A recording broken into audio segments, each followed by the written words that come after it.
We are so glad you're here. If you are joining us from home and you are live, we are so happy to have you. And if you want to comment while we're going tonight, we would love that. If you're joining us later, we're really glad you're doing that as well. But the big idea this week is service and serving God. The Bible over and over again tells us how important it is to serve God. And it tells us that the most important thing we can do is love God and love other people. And the way that we love other people is through serving them. And that might be serving in your home, serving your brothers and sisters and mom and dad. That might mean serving at church, finding a way to plug in youth ministry or in children's ministry or somewhere where you can be used, where your talents can be used for God's glory, or working in the community. You know, there's all kinds of organizations you can be a part of that can give back and serve the community and be a light to others for Jesus. So that's the big idea this week. Serve. God makes no bones about it in the Bible that it is super important, and we are blessed by it when we bless others. So Clark is going to introduce the Student of the Week now. All right. So, thank you. Very excited that this week's Student Spotlight is Carter Blankenship. Carter, so very cool. Carter's over there. Wave at him. Carter, you have a birthday coming up very soon too, right? You're going to be 18 years old. 18 is a really big one. 18 leads to like 40, and then, yeah. So happy birthday early. So we asked Carter some questions, and these are his answers. Carter, who is your hero? And that is his grandfather, Papa Joe. That's his dad's dad, not that Joe. But that Joe is a papa, but not Papa Joe. So Papa Joe's his hero. What food could you eat every single day and never get sick of it? And for Carter, that is one thing, mac and cheese all the time. We asked Carter something else. What's your dream job? And he would love to be a commentator like his Papa Joe is and be an announcer and do play-by-play work for sports. What are Carter's favorite things to do? And he said, listening to radio shows like Greg Milby's Bacon in Your Mailbox is his favorite. Going to youth group, ball games, and watching me play drums. Thank you very much, Carter. We also asked, where would you like to go on vacation? And he would love to go to the ocean. And there is a picture of Carter on the ocean. Did you know we took that picture of you at the ocean? Uh-huh. Do you have a pet? He does have a pet, and it's Miss Potts is his family dog, and he loves Miss Potts a whole bunch with all your heart, right? Mm-hmm. What's one thing that we don't know about you? And he said that I know how to ride a horse. And there is Carter in a 10-gallon hat. What is one show that you could have watched the most in your lifetime? And for him, it is Monk. The detective show where the guy doesn't want to touch people's hands and stuff. Monk is his favorite show. Favorite thing about school is for sure gym class. Best gym class ever. And something you're impressively good at for Carter, that is knowing other people's schedules, but not his own schedule. So he seriously knows when the band is on the rotation next, but not his own. Favorite holiday is Thanksgiving. This has honestly been my favorite thing of the whole week, is this picture that we have of Carter riding a kayak down the gravy train. It's just going to be my new lock screen. If you could be any animal for a day, he would be a horse. And the meme says, I'm a horse, deal with it. Is there anything else? His number one silly fear or phobia is, full disclosure, he is afraid of farts. And it's a real thing. Carter, you're not the only one who dislikes farts. It's a common thing, yep. So there you go. And that's it. I think that's the last one. Give it up for Carter. We love you, buddy. All right, John is coming up, and along with John Oliver, and we're going to play a game called Mixed with Tape. But what I'm going to do is bring up a pair of volunteers, adults. Can I have two adults from our adult team this week that want to volunteer and come on up to stage? Yes. All right, Lauren and Evan, come on up. Here, Lauren, I'll fix yours. There you go. we had Oh, kids. oh, you already picked them? Yeah. Okay, adults, I'm sorry. Thank you, Evan and Lauren. I didn't know that he already picked them. Who wants to be the tall one? You told me to pick them. Oh, Like earlier in the day I'm today. not as young as I used to be. Yeah, I can't remember understand that. things. Okay, everyone. Let's meet our contestants. This is Mixtape. Introduce yourself, Kate. My name is Kate. Oh, good job. Good job. Introduce yourself.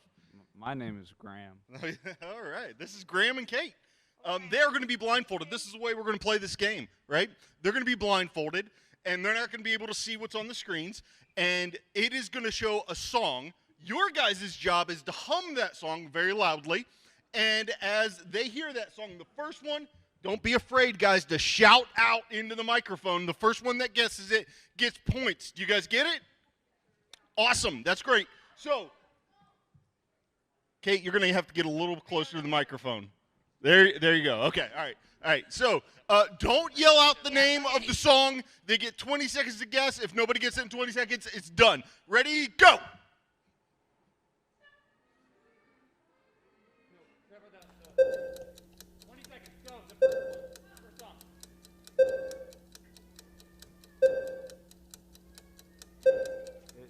Is it Don't Stop Believing? It is! Can't hear. I heard Chelsea. Don't stop believing. He said don't stop believing. You guys are not very loud hummers. Let's hum louder. I mean, we got Chelsea. That's it. Let's go again. Go again. Next.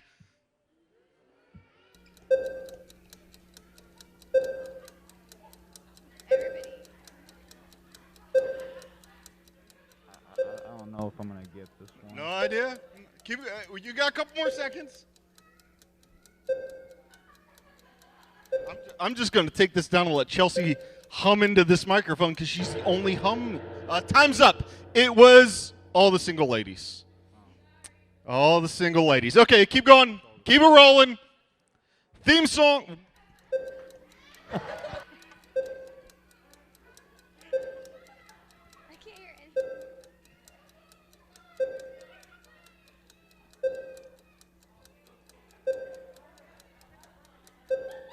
What?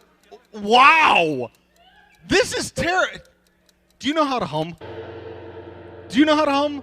Give me a hum. Nothing. Give me a. Come here. Come give me a hum. Just hum into the microphone one time. Okay. Chelsea is our designated hummer. Because that was the SpongeBob theme song. Yeah. Okay. All right. All right. Next one. Oh, okay. Twinkle, twinkle, little star. Yes. I don't know why I go up the octave. Okay. All right. Next. Oh. Dang it. It's like right here.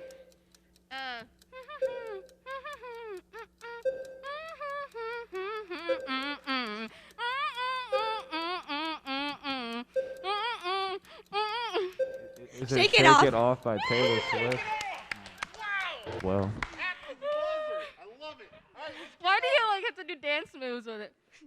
Oh. I wouldn't be able to see the dance moves.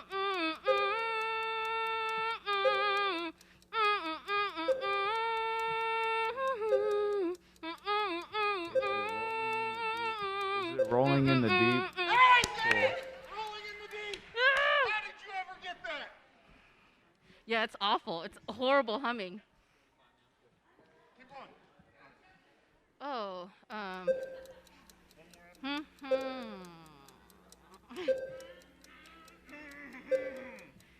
Is it Sweet Home Alabama? All right, last one. I think we're tied up. Okay. One more. Oh. Baby Shark, Daddy Shark. Baby Shark it is. Go ahead and take off your blindfolds. Guys, thank you for playing Mixtape, and welcome to Wednesday Night Live.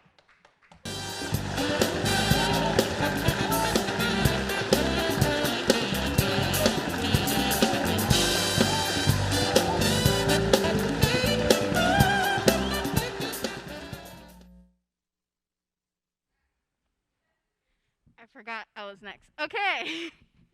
Hey guys! Hi peeps watching on YouTube. All right, we're at the part of the night where we sing out, and we sing out with one voice. Now, I know it's looked a little different last couple of weeks than what we're used to, but the one thing that hasn't changed is the object of our adoration. You see, the object of our worship is still our awesome God. And he has given us so many reasons, thousands and thousands of reasons why we should sing out. So tonight, sing out with one voice, but I ask that you please keep your masks on while we sing. And if you're at home, join us. With one voice, we're going to glorify our King of Kings. Let's stand and let's worship together.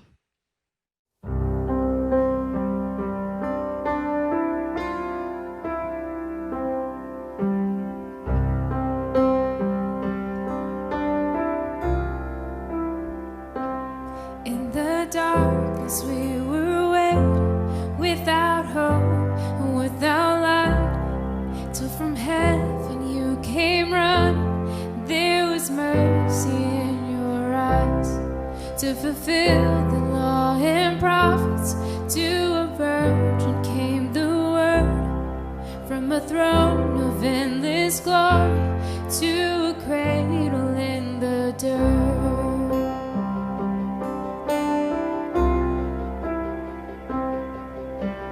Praise the Father, praise the Son, praise the Spirit, three in one.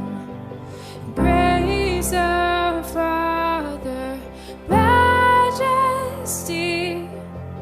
praise forever to the King of Kings.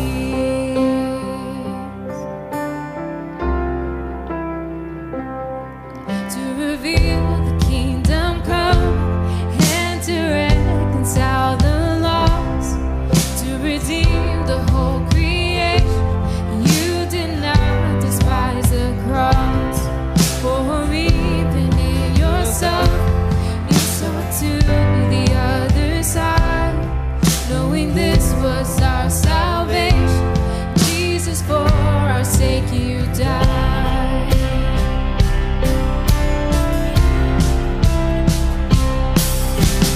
Praise the Father, praise the Son, praise the Spirit, three in one. God of glory, majesty, praise forever to the King of Kings.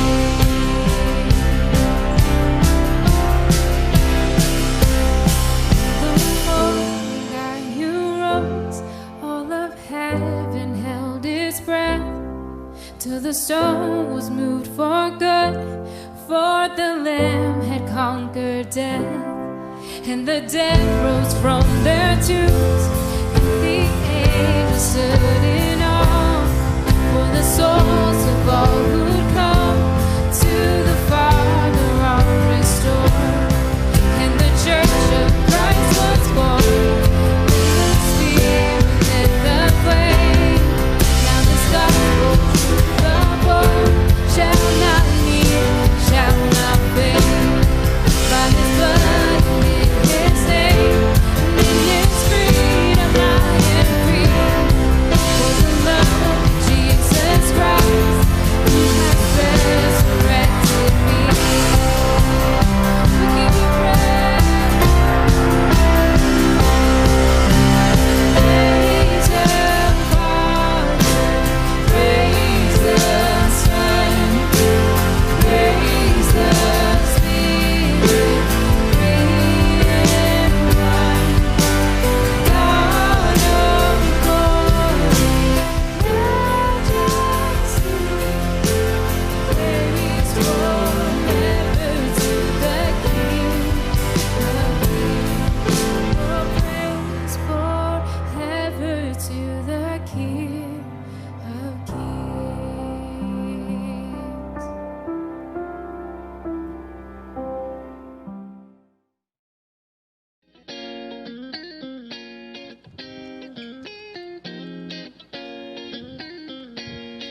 cool.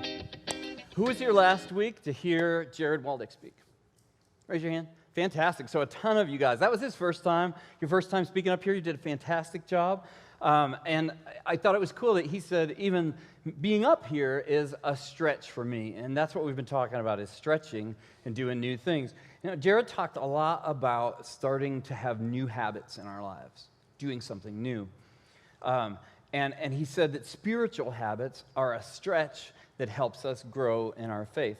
So he said things like taking a time every day that we spend time in prayer, or talking with your friends about your faith in Jesus, not just talking to them about coming to youth group, but actually talking to your friends about Jesus and what he's done in your life. Those are stretches. They're good habits to start.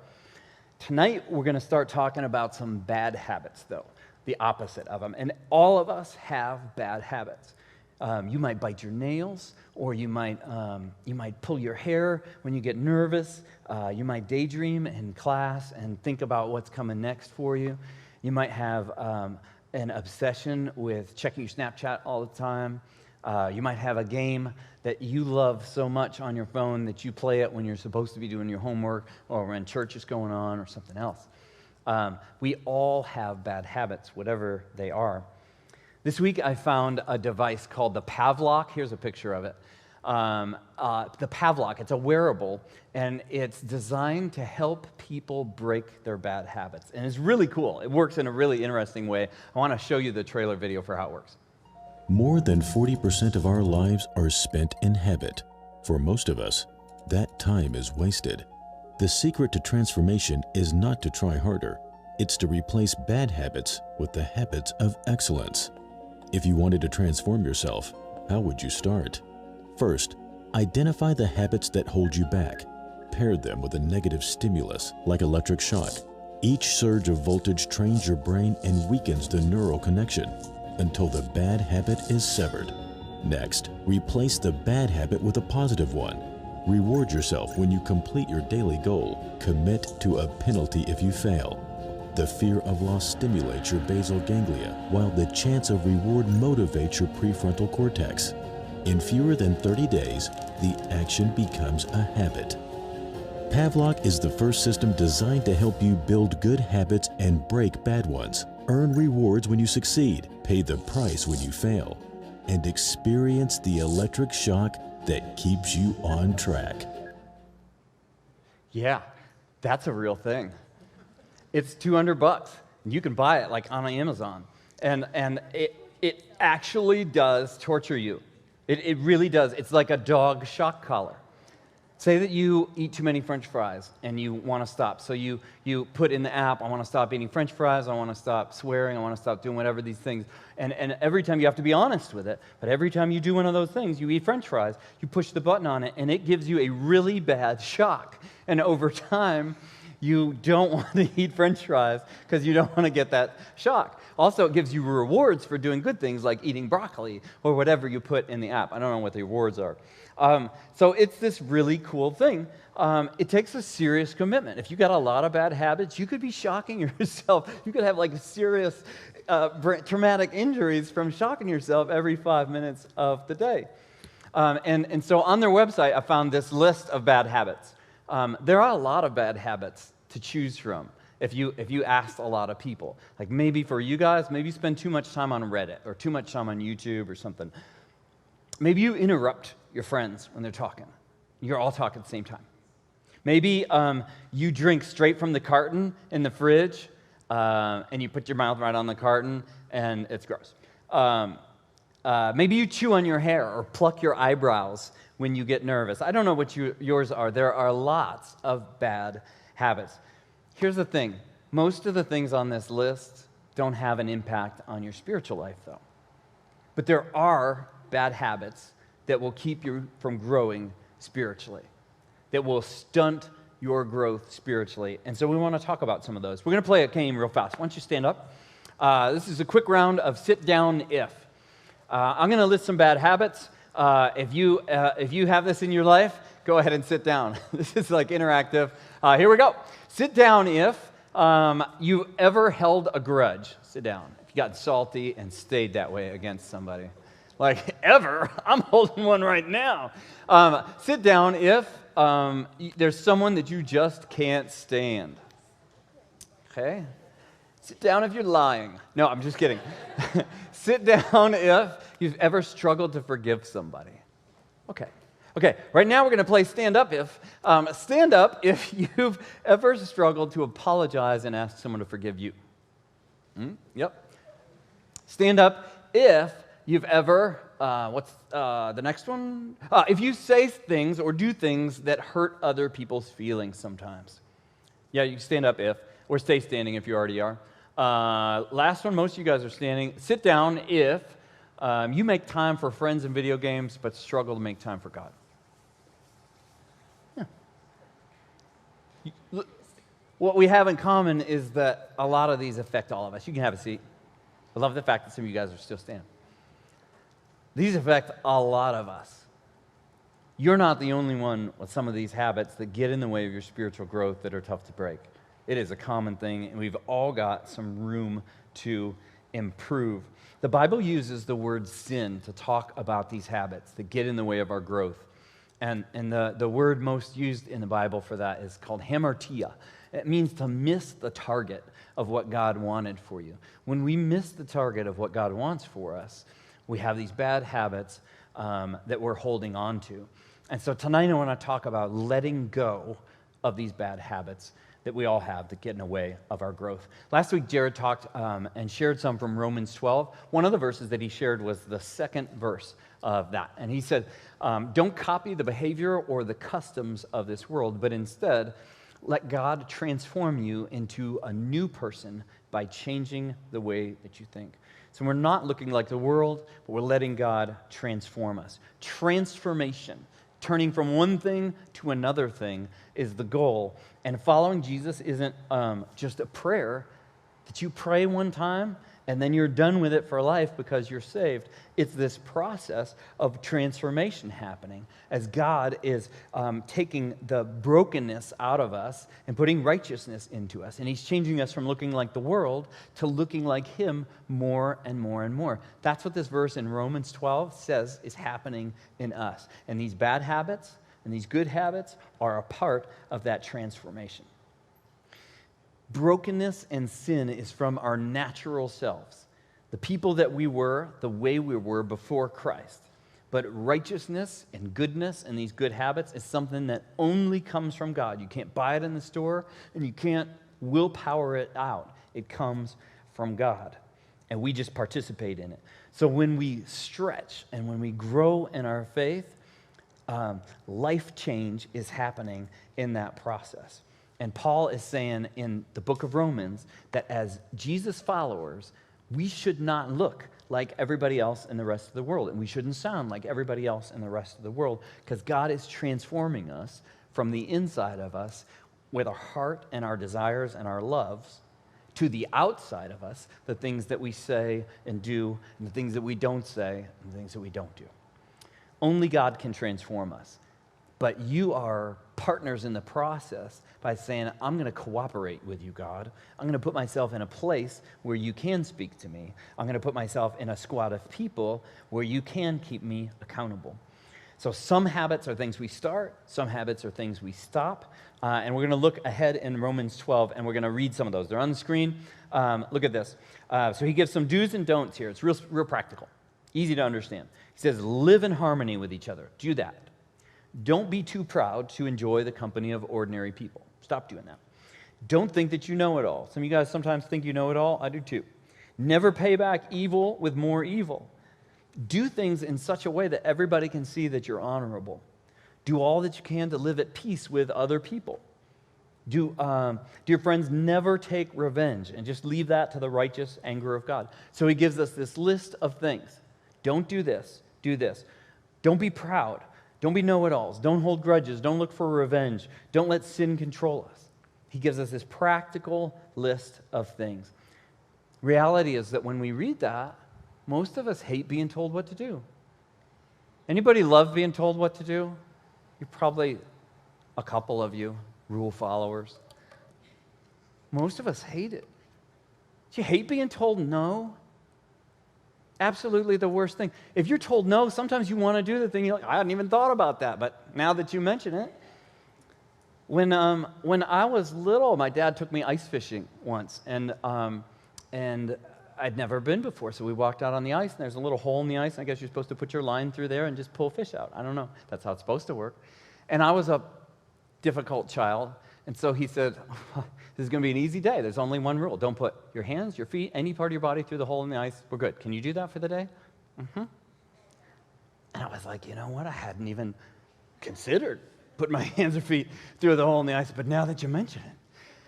And so I waited for him to turn his back, and I like just put my rubber boot through the hole in the ice. And it was kind of cool because it was cold, but I put it in a little too far. And the water rushed in over the top of my boot, and it soaked my pant leg. And my dad turned around, and he saw me, and we rode home in the car right then, and it was really tense and quiet. And I never got to ice fish.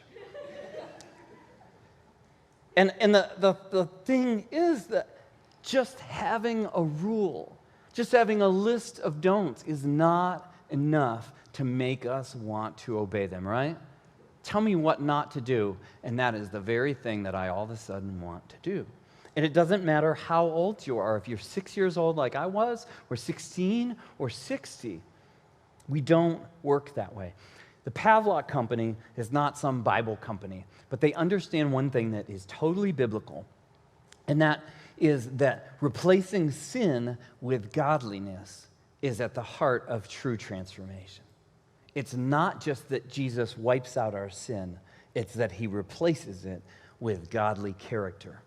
You can let go of grudge holding, you can let go of being prideful or full of hatred or wanting revenge on somebody because God is building in you humility and compassion and love and kindness and goodness. And that stuff replaces the other stuff. Paul wrote this letter because he wanted to see us and his fellow Jesus followers grab on to the good life that God has for us. And he knew that before we could do that, we needed to let go of the harmful things that we were already holding on to. Let go and grab hold of. We're going to say those several times in the next few minutes. You let go of something lesser to grab hold of something greater. If you each had a penny, you would so willingly let go of your penny if it meant that I was going to hand you and you could grab onto a $100 bill, right? I'll take that trade. You would let go of something that didn't matter to hold on to something that would matter. If I would have known how it was going to work out, and that was my only ice fishing trip ever, I would have let go of putting my boot through the ice to be able to spend the day ice fishing with my dad. That would have been cool. Like, say that you're going swimming with your friends at the lake this summer because your parents are going to let you. Say that there was no COVID. Okay, still bitter. The last thing that anyone wants when they're swimming in the lake is something heavy, right? Like if you're in deep water, this cement block is probably one of the very last things that you want to be holding on to for sure. In fact, in 20 feet of water, if you're holding on to a cement block, you're not swimming, you're drowning, right? You're at the bottom if you're holding this, no matter how good your kick is. Exactly, that's a good question, Ian. Maybe you don't realize it, but if you were holding on to something heavy and trying to swim, you would be sinking, you would be drowning, and your friends or I would be in your boat yelling, let go. I've got one of those life preserver-y things, and I'll just throw it to you. Just let go of the block. It would take you no seconds flat to decide to drop the block and choose something that would give you life instead of something that would steal your life. Think on these questions just for a second. What are the blocks in your life that sometimes make you sink? Maybe they seem like fun, but somewhere in you, you know, this is not giving me life. It's not what God has for me. What are the habits that are drowning your faith from being able to grow like God wants it to, that are taking life instead of giving life to you? What are those habits? Letting go of those bad things is the same as letting go of the block. It starts with a choice to decide to let go of that thing that God doesn't have for you. And the second thing is to realize that this isn't a battle that you have to fight on your own. Jesus is in this battle with you. God's Spirit lives in you. Is that Joe's phone? I'm so thankful. God's Spirit lives in you, and He's there to help you and give you power to change those behaviors and to change those habits so that you can grab onto something new. Romans says that Jesus is the one who is transforming us. You don't have to do it alone. If you try to just get rid of sin on your own, it's going to last about that long. If you try to do it without Christian friends and without God's power. One of the biggest ways that we can try to break a bad habit is through accountability. God doesn't only help us indirectly in our spirit, He helps us through other Christians. You got to be clear with someone else and say, hey, I trust you and I want you to help me grow in God, and I'm trying to break loose of this thing in my life. And so I want you to ask me about it, I want you to pray for me about it, and I want us to be able to talk about it. Be clear, find someone you trust, and allow them to be your accountability person and challenge you. This week, in our small groups, if there's someone in there that you're good friends with, don't leave without extending the invitation to them to say, there's some changes that I want to make. Even if you don't say what they are in front of your whole group, there's some changes I want to make, and I need some help. And I would love it if you would help me be accountable to that. Don't leave tonight without doing that. Listen, think just for a second.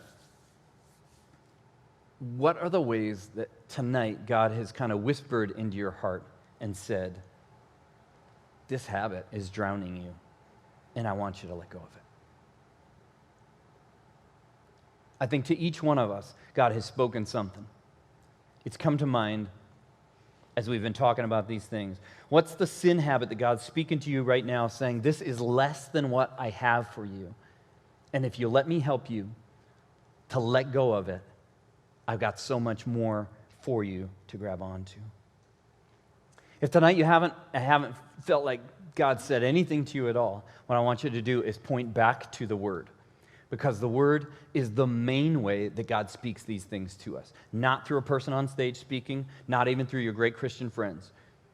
Without the Word, we don't know what God does want and doesn't want in our lives. The Spirit works in conjunction with the Word and the truth of it to help us know what to let go of and what to grab onto. So unless you're studying it, it's really hard to do. No matter what you decided tonight, remember this: if you want to grow in your faith, if you want to be strengthened in your faith, it doesn't happen instantly. It might take a process. It's going to take friends, it's going to take God's help, but it starts with a stretch, and it can start tonight to say, I want to get rid of this thing in my life that God does not have for me. This week, I want you to truly stretch by letting go of something in order to grab hold of something better. If you're with us live in the stream right now, we're going to have you jump on Zoom by clicking the breakout group link in the description, and Susan is there waiting for you. The rest of you guys...